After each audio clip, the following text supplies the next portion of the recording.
여러분, 우리가 생각할 때에 우리의 인생이 착착착착 이렇게 계획대로 진행되어지면 그것을 우리 인생의 성공이다 이렇게 이야기들을 하지요. 얼마나 좋습니까? 내가 계획한 대로 내가 계획한 때에 딱딱 맞아떨어지면 얼마나 좋습니까? 정말 신이 나겠죠. 하지만 우리 인생 가운데의 매 순간 착착착 맞아떨어지는 것만은 아닙니다. 때로는 내가 계획했던 대로 되지 않고 내가 원하는 대로 되지 않고 내가 바라던 대로 이루어지지 않는 경우들이 사실 더 수두룩하지요. 그러나 여러분, 우리가 하나님의 자녀로 살아가는 동안, 우리가 하나님의 자녀로 서 있는 동안 때로는 나의 계획이 실패하고 넘어지고 무너지고 쓰러지는 바로 그 지점이 어쩌면 하나님의 일을 나를 통해 일하시는 그 시작점은 아닌가 한번 생각해 보시기 바랍니다. 내가 바라고 원하는 대로가 아닌 나를 통해 하나님께서 원하시고 바라시는 대로 나를 이끄시고 인도하신다. 그것이 하나님께서 일하시는 시작점이 아닐까요? 나에게는 실패의 지점, 패배의 지점처럼 보여지지만 바로 그 지점은 사실 주님께서 나를 통해 일하시는 시작점인 줄 믿습니다. 우리의 인생이 꼬였다고 느껴질 때 있죠. 그 꼬여진 시간들, 꼬여진 계획들, 꼬여진 사건들, 그러나 여러분, 그 꼬여있는 그 인생을, 여러분의 인생을, 우리 인생을 주님께서 붙드시고 우리 하나님께서 그 꼬인 매듭을 하나씩 풀어가시면서 하나님 당신의 은혜로 우리의 인생을 새롭게 엮어 가시는 분이신 줄 믿으시길 바랍니다. 우리 인생이 꼬였다고 해서 낙심하지 마십시오. 절망하지 마십시오.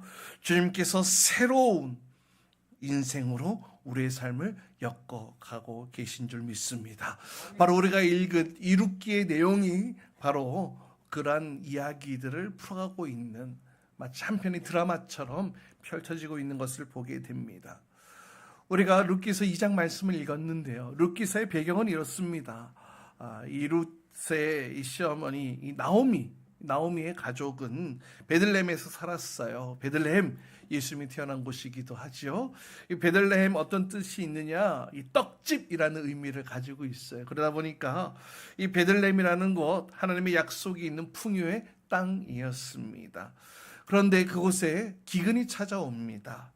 먹을 것으로 구하기 힘든 기근이 찾아오자 이 나오미의 남편인 엘리멜렉은 하나님의 뜻을 묻기보다는 자신의 판단과 또 경험을 믿음으로 삼고 저 모압 땅에 가면 먹을 것이 많다더라, 그것이 풍요하다더라 라는 그 이야기를 듣고 이 모압 땅으로 건너가게 됩니다. 그런데 그 풍요를 찾아 떠났던 그 인생의 그 계획들은 산산이 무너져 버리고 맙니다. 그 모압 땅에서 나오미의 남편 엘리멜렉이 죽고 또 그 두 아들도 죽음을 맞이하게 됩니다. 이제 남은 것은 두 며느리와 이방인 두 며느리와 이 시어머니 이 나오미밖에 없어요. 이 나오미의 인생을 보면 어떻습니까? 여자 셋이서 당시의 문화적 배경으로는 무엇을 하면서 살아갈 수 있는 그런 조건 자체가 되지 않습니다.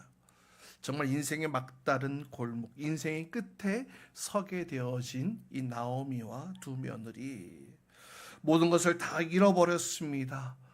비참해져 있는 그의 인생이 되어버리고 말았습니다. 결국 나오미는 자기 고향으로 돌아가기로 결정합니다. 그곳에 가면 친척들이 있으니 그래도 조금은 도움을 받을 수 있지 않을까 하는 생각 때문이었을지 모릅니다.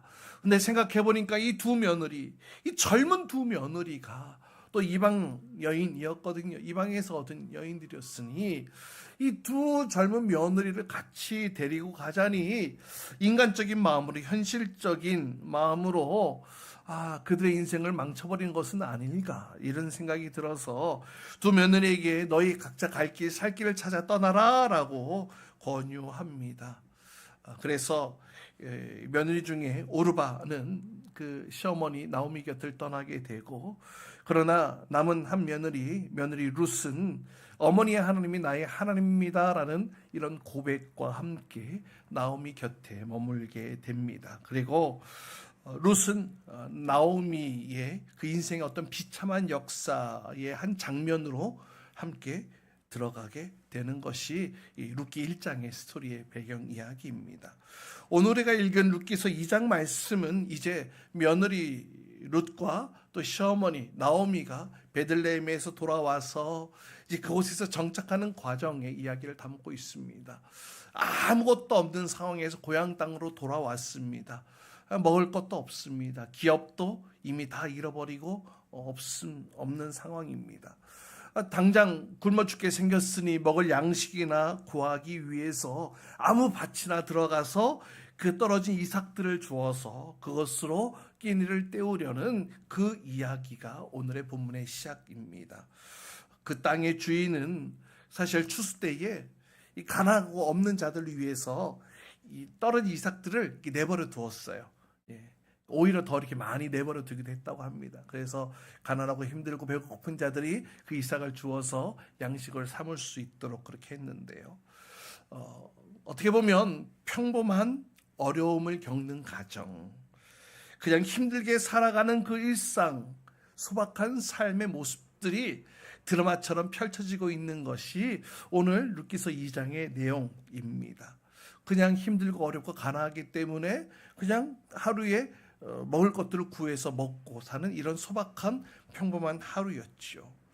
근데 여러분, 근데 놀라운 사실은 이 이야기 속에 일어나고 있는 이 소박하고 평범한 일상들의 이야기가 이 두 개의 단어를 통해서 완전히 새로운 이야기로 바뀌어지게 됩니다. 이 이야기가 단순한 이야기가 아니라는 사실을 예고하게 되는데요.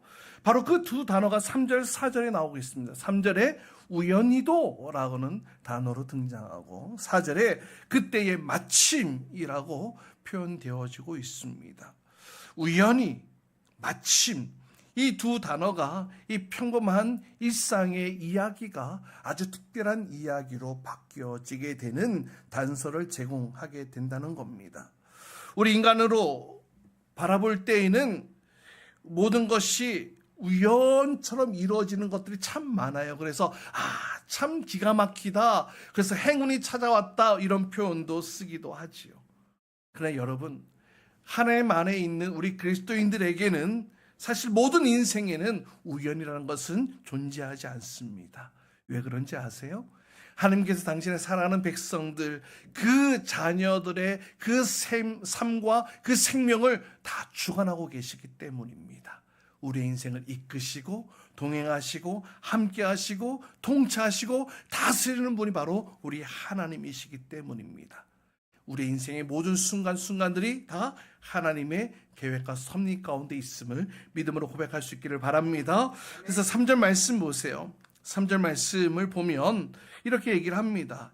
이 룻이 이삭을 죽기 위해 그냥 보여진 그냥 밭을 찾아갔어요. 그런데 그 밭이 우연히도 누구의 밭이라고요? 보아스의 밭이다. 보아스가 소유한 밭에 들어가게 됩니다.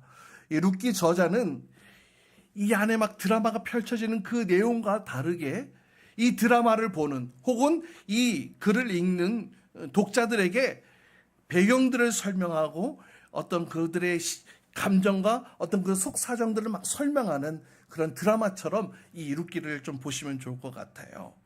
이 룻기의 저자는 이 사건이 마치 우연히 이루어진 것처럼 보인다는 사실을 아주 강조하고 있습니다. 그래서 우연히도 이와 같은 일이 일어났습니다, 이렇게 표현하고 있죠. 사실 그도 그럴 것이, 인간의 시각으로 보면 룻 당장 식량을 해결해야 되니까 그냥 눈에 보이는 밭, 어디가 이삭이 많이 떨어졌지? 그래서 그 곳에 가서 이삭을 주었을 뿐입니다. 어떤 인간적인 계획, 어떤 의도가 있었던 게 아닙니다. 그저 허기진 배를 채우기 위해 그냥 이삭을 주었던 것이지요. 그래서 갔던 곳입니다. 그런데 여러분, 한편으로 생각해 보면 룻의 이런 모습이 우리 인생과도 같아 보이기도 합니다. 사실 우리도 그렇잖아요. 우리의 인생 한 치 앞을 내다볼 수 있습니까? 내다볼 수 없습니다. 때로는 어린 형편과 상황이 맞닥뜨려지기도 합니다. 힘들고 고난의 터널을 들어가기도 합니다. 그러면 아휴, 이것이 왜 이런 일이 왜 나한테 찾아왔나 하면서 그냥 자포자기 하듯이 내 능력으로는 해결이 안 되니까 그냥 흘러가는 대로 그냥 우연의 나의 인생을 맡기고 그렇게 살아가기도 하는 것이 우리 대부분의 인생이기도 하지요. 그런데 오늘 본문은 저자가 독자들에게 아주 중요한 정보를 제공하고 있습니다. 우리는 이 정보에 주목을 해야 될 필요가 있어요. 1절 말씀 보세요. 우리 1절 말씀을 보면 몇 가지 정보들을 제공하고 있습니다. 나오미에게는 남편 쪽에 친족한 사람이 있었는데 그 친족은 엘리멜렉, 자기 남편과 친족이라는 거예요. 지방 간 사람이라는 거예요. 그리고 재력이 있고 그의 이름은 보아스다. 그러니까 여러분, 이 보아스라는 사람 누군지 우리 독자들은 아는 거예요. 독자들은 알아요. 단순히 찾아갔던 그 밭이 어느 누구 아무개의 밭이 아니라 이 룻과 나오미를 구원할 수 있는 고엘, 다시 말하면 기업을 물을 자의 그 역할을 감당할 수 있는 그 보아스의 땅이었다라는 사실 우리는 알게 되는 거죠. 그런데 여러분, 이 드라마 속에 있는 이 주인공, 이 나오미와 룻은 이 사실을 압니까? 몰라요. 그냥 모르고 그냥 내 앞에 펼쳐진 그 밭들 중에 이삭이 많이 떨어진 곳을 향해 그냥 갔을 뿐입니다. 거기서 이삭을 주었을 뿐이에요. 근데 참 놀랍지요? 우리가 이미 살펴본 대로 룻은 그냥 이 삶을 이어가기 위한 행동으로서 이삭을 주었을 뿐입니다. 생존을 위한 선택이고 삶을 위한 행동일 뿐이었습니다. 당장 먹을 것이 없는 과부로서 시어머니와 함께 그냥 삶을 이어가기 위해 어느 밭이든 상관없어요. 그냥 당장 먹을 것을 구할 수 있는 곳이면 어디든 아마 갔을 겁니다. 그래서 그 이삭 줄 수 있는 그 땅을 갔는데, 그 밭을 갔는데 보세요. 그 밭이 누구의 밭이라고요? 보아스의 밭이죠. 우연히 보아스의 밭에 가게 되었다는 겁니다. 그런데 4절 말씀 보세요. 그때 마침 보아스가 베들레헴에서 자기 밭을 또 이렇게 순찰하러 온 거예요. 4절 말씀 보세요. 그때 마침 보아스가 베들레헴 성읍에 왔다. 그때 마침 보아스가 왔다는 거예요. 여기서 마침으로 번역한 히브리어는 베힌네라는 단어를 쓰고 있습니다. 이 베는 접속사입니다. 그러니까 그러나 그리고 그런데 이런 의미이고요. 이 힌네는 감탄사예요. 보라! 잠깐만! 여기를 보세요! 이런 감탄사입니다. 그래서 이 베힌네 이것을 합치면은 그런데 보아라! 잠깐 여기를 주목하세요! 이런 의미로 해석되어지는데요. 근데 여러분, 성경에서 이 힌네라는 이 단어를 쓰면은 이 이야기의 독자들로 하여금 잠깐 멈춰봐. 지금 하나님이 개입하시는 그 현장, 그 상황, 그 일들을 자, 이제 지켜보는 거야 라면서 하나님이 하실 일들에 대해 더 집중할 수 있도록 이 드라마가 흘러가는, 이 상황이 흘러가는 상황과 별개로 하나님이 어떤 일을 행하시는지 자, 지켜봐, 이런 의미로 쓰여지는 신학적 지시어가 바로 이 힌네입니다. 따라서 지금 이 단어를 통해 독자들에게, 이 이야기를 읽고 이 드라마를 보고 있는 독자들에게 이렇게 신호를 보내고 있는 거예요. 자, 룻이 배가 허기져서 그 시어머니와 함께 먹고 살기 위해서 보이는 그 밭에 가서 이삭을 주었습니다. 이삭을 열심히 주었습니다. 그런데 여러분, 잠깐만요. 지금 이 시간을 주목하세요. 지금부터 중요한 시간입니다. 자, 어떤 일이 일어나는지 여러분 주목해 보세요. 지금 이런 의미로 베힌네를 쓰고 있는 거예요. 자, 그래서 어떤 일이 일어납니까? 룻이 들어간 그 밭에 누가 등장합니까? 보아스가 등장합니다. 마치 드라마의 한 장면, 영화의 한 장면처럼 룻이 이삭을 줍고 이삭을 담고 있는 그 모습이 클로즈업 되고 있다가 갑자기 그 화면이 딱 바뀌어가지고 보아스의 등장, 두둥 하면서 보아스가 등장하게 됩니다. 그리고 지금 보아스가 나타났습니다. 보십시오라고 외치고 있는 그런 모습인 것이죠. 룻이 수많은 밭들 가운데 하필이면 보아스의 밭을 가게 되었고, 또 보아스 역시 수많은 시간들 속에 하필 그 시간 그때에 그 밭을 살피러 갔습니다. 정말 이렇게 완벽한 타이밍, 정말 정확한 타이밍이 없을 것입니다. 사람이 만나려면 이렇게 탁 이런 기적과 같은 이런 만남, 어떤 그런 딱 맞는 이런 타이밍이 또 있어야 되겠죠. 네. 마치 우연처럼 만난 그 인연이 또 우리의 인생 가운데에 또 좋은 인연으로 펼쳐지는 것처럼 그렇게 받아들일 수 있습니다. 이렇게 보아스가 그날 그 시간 그 장소에 간 것이 우연처럼 보여집니다. 하루만 늦게 갔어도, 몇 시간만 늦게 갔어도 아마 이 만남은 이루어지지 않았을 것입니다. 따라서 오늘 본문의 사건은 우연인 것처럼 보여지지만 실제로는 이 안에 하나님이 개입하심으로 우연히 지금 이 순간 이 하나님의 계획과 치밀한 섭리 가운데에 이 사건이 펼쳐지고 있다는 사실을 오늘 독자들에게, 오늘 이 글을, 이 드라마를 보고 있는 저와 여러분에게 말씀하고 있다는 거예요. 인간에게는 우연처럼 보여지지만 하나님에게 있어서는 치밀한 섭리라는 거예요. 따라서 우연히, 이것도 마찬가지로 마침 이것도 하나님께서 이미 모든 것을 다 준비하고 계셨다라는 사실을 강조하는 단어로 쓰여지고 있는 것이죠. 사랑하는 여러분, 우연처럼 보여지는 그 타이밍, 사실 우리에게는 그렇게 느껴질 수 있습니다. 하지만 그 속에는 하나님의 손길이 움직이고 있다는 사실을 여러분 믿음으로 바라볼 수 있기를 간절히 소망합니다. 하나님께서 룻의 발걸음도, 보아스의 발걸음도, 그 모든 상황들도 하나님의 주권 아래에 움직이게 하셨다는 거예요. 그래서 오늘 이 이야기는 그냥 평범한 어떤 그런 드라마가 아니라 하나님의 놀라운 섭리를 담고 있는 특별한 이야기로 펼쳐지고 있습니다. 사실 특별한 이야기가 되기 위해서는 놀라운 기적들이 막 나타나야 되겠죠. 출애굽기 이야기처럼 막 바다가 갈라지고 막 만나 메추라기가 떨어지고 막 구름기둥 불기둥이 떨어지고 또 이런 일들이 일어나야 좀 멋져 보이잖아요. 특별한 기적 같잖아요.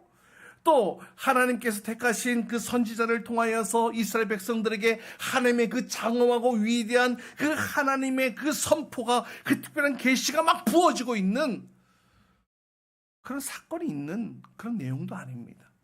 그냥 평범한 이야기예요. 가난한 사람이 이삭을 줍고 그 이삭을 줍다가 그냥 한 사람 만난 이야기일 뿐입니다. 그냥 어느 한 여인이 끼니를 때우기 위해 그냥 밭에 나간 사건일 뿐이라는 거예요. 평범한 일상을 그리고 있는 장면입니다. 그런데 여러분, 그 특별한 기적만의 하나님의 역사가 아니라는 사실을 기억하시기 바랍니다. 특별한 일이 일어나야만 하나님 역사하시는 것이 아니라 하나님은 우리의 평범한 일상 가운데에도 우리의 인생을 개입하심으로 우리의 인생을 조용히 움직이시는 분이신 줄 믿음으로 고백할 수 있기를 바랍니다. 할렐루야. 놀라운 역사만 일어나는 것이 하나님의 기적이 아닙니다.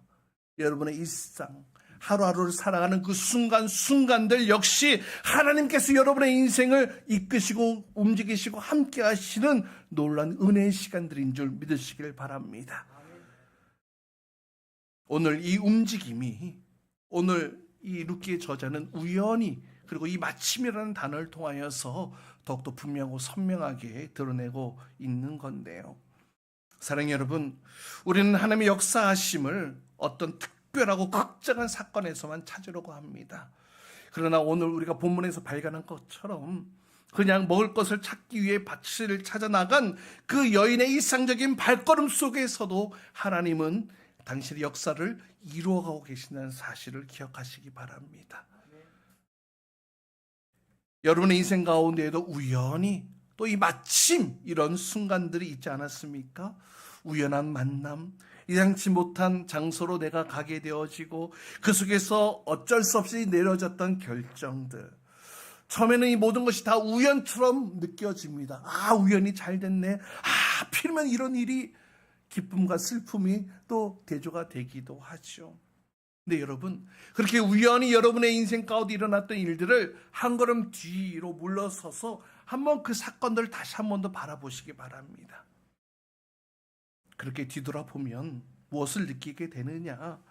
이 모든 것이 다 하나님께서 나의 인생을 위해 이미 준비해 놓으셨던 하나님의 섭리였음을 깨닫게 되는 줄 믿습니다. 우리 삶의 현장 속에서 운 좋은 만남, 기막힌 타이밍, 사실 이것은 하나님의 보이지 않는 손길이 여러분의 인생을 주관하고 주도하신 결과인 줄 믿으시길 바랍니다. 여러분, 지금도 우리의 인생이 우리의 일상 속에 우연의 연속처럼 느껴지는 것들이 있으십니까? 여러분, 우연이 아닙니다. 결코 우연이 아니에요. 우리의 눈에는 보이지 않지만 하나님께서는 마침 그 은혜를 우리의 인생 가운데 부어주시기 위해 일하시고 역사하시고 함께 하시는 줄 믿으시길 바랍니다. 그래서 우리 인생 가운데 잔잔하더라도 그 가운데 동행하신 주님의 그 은혜를 발견할 수 있어야 돼요. 그 주님을 신뢰하는 마음으로 우리의 인생을 우리가 바라보아야 할 줄 믿습니다. 한번 따라해 봅시다. 나의 인생을 주님께서 인도하고 계신다. 나의 인생을 주님께서 다스리고 계신다. 지금 이 자리에 앉아 계신 여러분들의 삶과 인생도 주님께서 통치하시고 다스리시고 인도하시고 함께하시고 역사하시는 줄 믿으시길 바랍니다. 우리가 우연하게 갔던 장소, 우연하게 마주쳤던 그 사람들, 혹은 그냥 우연찮게 걸러온 전화 한 통화라 할지라도 그 속에서조차 하나님은 일하고 계시는 줄 믿습니다. 우리의 일상생활 속에서도 하나님은 찾아오시고 개입하시고 이끄시고 역사하시는 그 하나님의 신뢰하는 믿음 가운데 서 있기를 주님의 이름으로 축복합니다. 우리의 시각으로는 모든 것이 우연처럼 보이지만 우연은 없습니다. 하나님께서 우리의 인생을 다스리고 계시기 때문에 우리의 인생의 어떤 모든 사건들, 상황들을 하나님 당신의 거대한 어떤 서사 가운데에 우리 개개인, 여러분의 개개인의 어떤 시나리오를 그렇게 만들어가고 계시는 거예요. 그래서 우리가 우리의 인생을 주님께 의탁해야 되고 주님께 맡겨야 되는 것 아니겠습니까? 바로 이렇게 우리의 인생을 바라보는 것이 바로 우리의 인생을 믿음으로 바라보는 것인 줄 믿습니다. 나의 처지, 여건, 환경을 바라보기보다는 지금도 나를 위해 일하시고 움직이시고 역사하시는 그 하나님을 바라볼 수 있는 그 믿음의 눈을 가지고 이 세상을 당당하게 살아갈 수 있는 저와 여러분 되기를 주님의 이름으로 축복합니다. 룻은 그냥 생존을 위한 행동이었고 발걸음이었습니다. 그러나 이미 그곳에 하나님이 계획하고 계신 사건들이 펼쳐지고 있었다는 거예요. 우연히 들어갔던 그 밭이었지만 아니요, 우연이 아니라 하나님이 계획하신 그 보아스의 밭으로 인도하셨다는 것이죠. 여러분의 인생 하나님께서 이끄시고 만들어 가시는 줄 믿습니다. 욥기서에서 욥은 이렇게 고백합니다. 욥기서 23장 10절 말씀 보니까 그러나 내가 가는 길은 누가 아신다고요? 그가 아시나니. 내가 가는 길은 그가 아시나니 그가 나를 단련하신 후에 내가 순금같이 되어 나아오리라. 욥의 고백과 같이 나의 길, 내가 아니라 하나님이 더 잘 아신다는 이 믿음의 고백으로 서 있기를 간절히 소망합니다. 여러분, 이 룻기가 구약 성경에서 어디에 위치하고 있습니까? 이 사사기 다음, 그 다음에 열왕기 전에 위치하고 있죠. 이 사사 시대와 왕이 다스린 왕정 시대, 이 두 시대 사이에 이 룻기가 위치하고 있습니다. 그 이유가 있어요.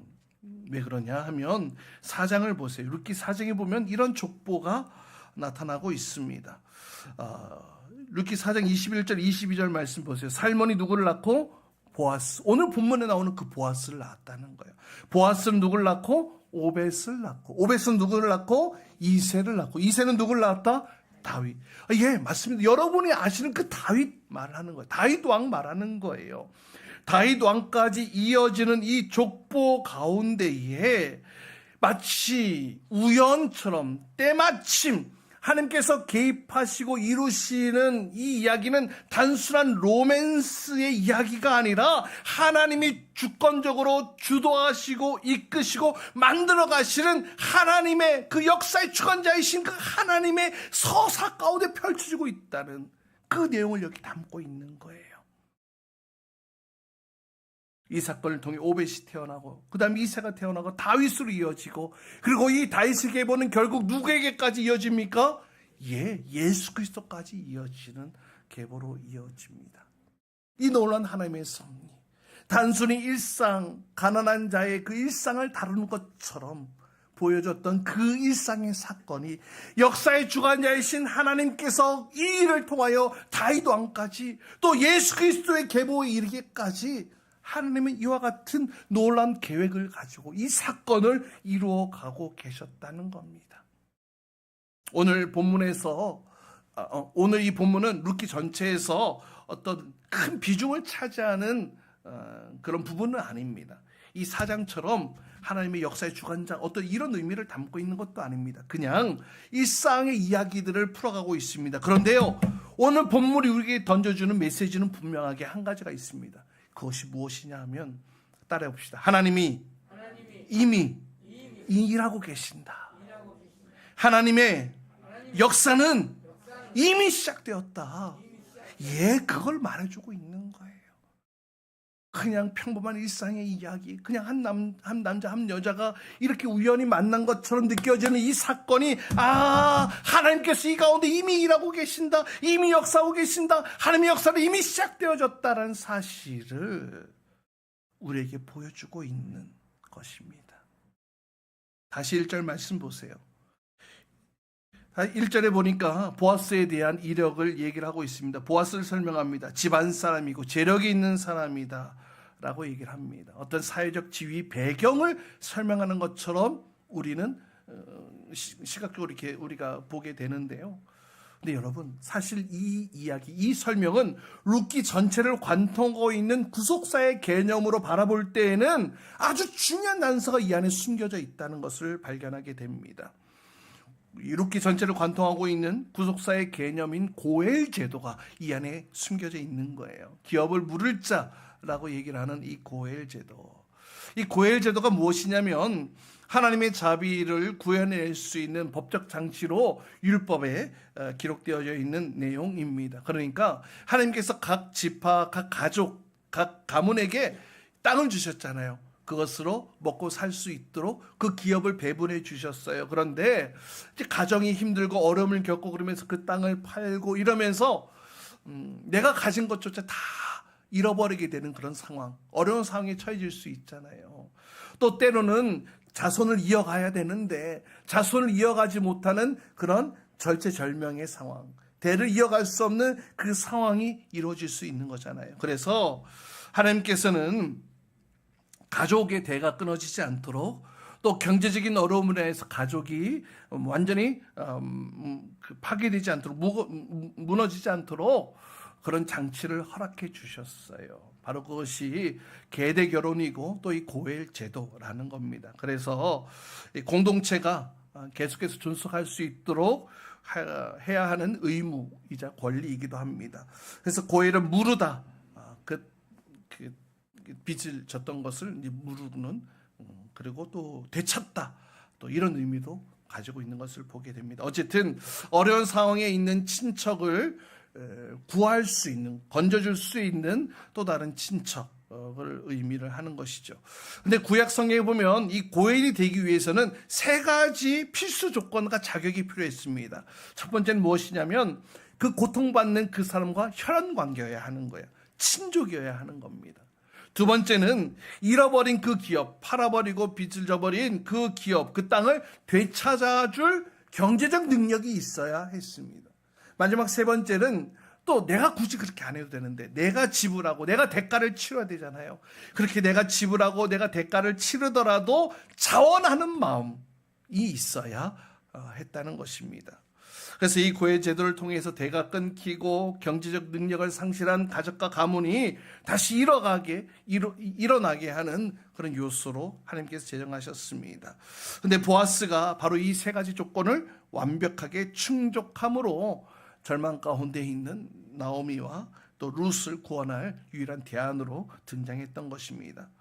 근데 여러분, 이 보아스의 이 모습은 조금 더 확대해서 생각해 보면 우리 인생의 진정한 고엘이신 예수 그리스도를 예표하는 사건이 되기도 합니다. 무슨 말이냐?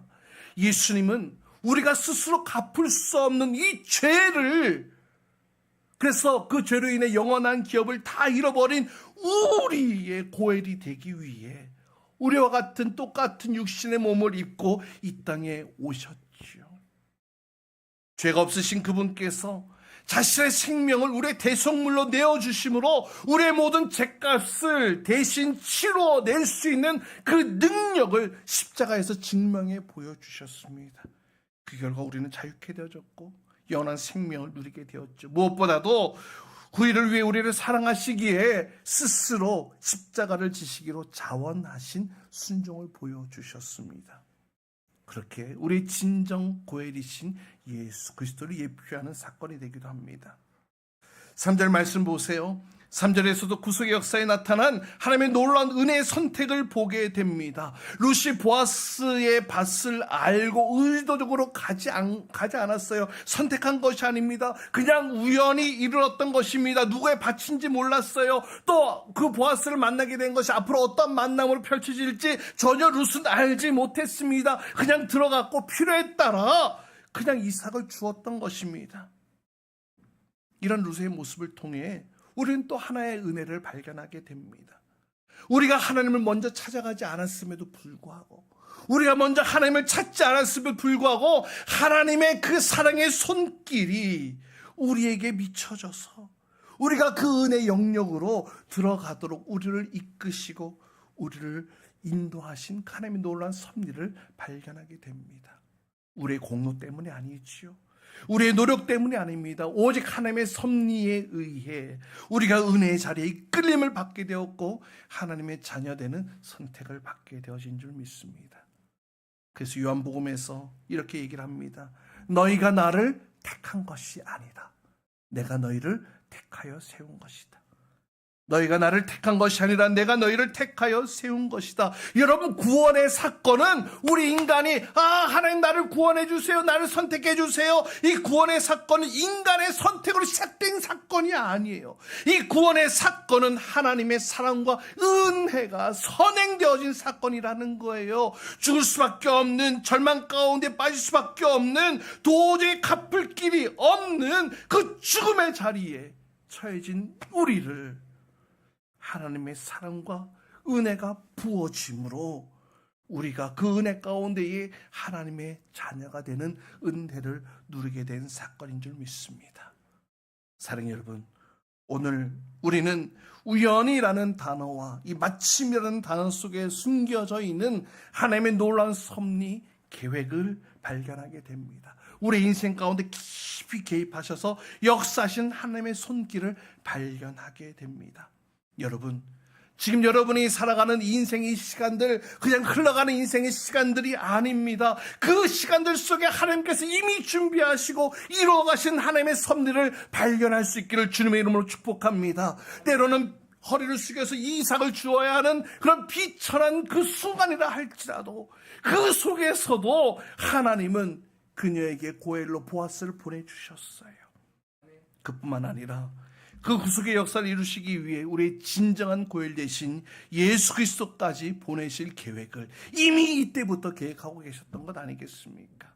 이 놀라운 계획을 룻이 알 수 있었습니까? 몰랐습니다. 전혀 알지 못했습니다. 그러나 하나님은 다 알고 계셨어요. 지금 이 순간에서부터 다윗이 왕이 이르기까지, 또 예수 그리스도가 오기까지, 모든 이 세대를 아울러 구속하기까지 그 놀라운 하나님의 역사를 계획하시고 이뤄가시는 그 하나님의 놀라운 구속 역사 가운데에 이 한 장면이 담겨 있는 거예요.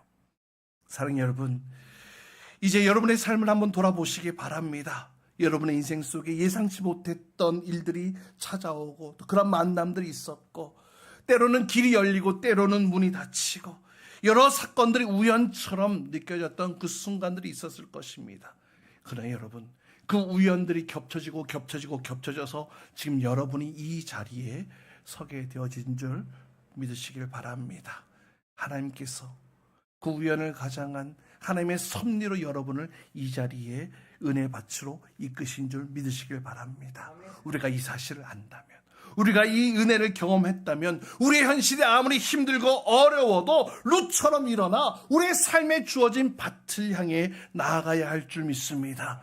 두려움과 또 패배감과 자기 연민과 이런 어떤 인생의 절망 가운데에 있는 우리의 모든 것들을 다 털어내버리고 우리 앞에 주어진, 아니 우리 앞에 펼쳐주신 이 밭으로 나아갈 수 있기를 축복합니다. 하나님이 그 밭에 이미 여러분을 위해 준비해 놓으신 놀라운 은혜가 있는 줄 믿습니다. 그 고난의 시간 속에 하나님이 나와 함께 하시지 않는다고 괴로워하지 마세요. 속단하지 마세요. 여러분, 나오미가 탄식하던 그 자리, 그리고 룻이 처절하게 이삭을 줍던 그 자리에서 하나님은 일하고 계셨습니다. 누구를 보내셨어요? 보아스를 보내주셨어요. 하나님이 침묵하시는 것처럼 보여주는 그 순간 속에서도 하나님이 여전히 우리의 인생을 위해 일하시고 세밀하게 이끌어 가시는 주님이신 줄 믿으시길 바랍니다. 그렇기 때문에 두려워하지 마세요. 여러분을 부르신 그 자리에서 부르신 곳으로 나아가시기 바랍니다. 무너져 있지 마세요. 여러분의 삶에 맡겨주신, 여러분의 삶 앞에 펼쳐주신 그 밭으로 나아가십시오. 바로 그 하나님의 은혜가 넘치는, 하나님이 예배하신 그 은혜 자리로 나아가십시오. 바로 그곳에서 보아스를 만나게 될 것입니다. 바로 그곳에서 우리의 진정한 고엘 되신 예수를 만나며 그 은혜를 경험하게 될 줄 믿습니다. 지금도 우리를 위해 일하고 계시는 주님, 우리 인생 가운데 세밀하게 움직이고 역사하시고 함께 하시는 주님, 그 주님과 함께 믿음의 발걸음을 내딛는 저와 여러분 될 수 있기를 주님의 이름으로 축복합니다.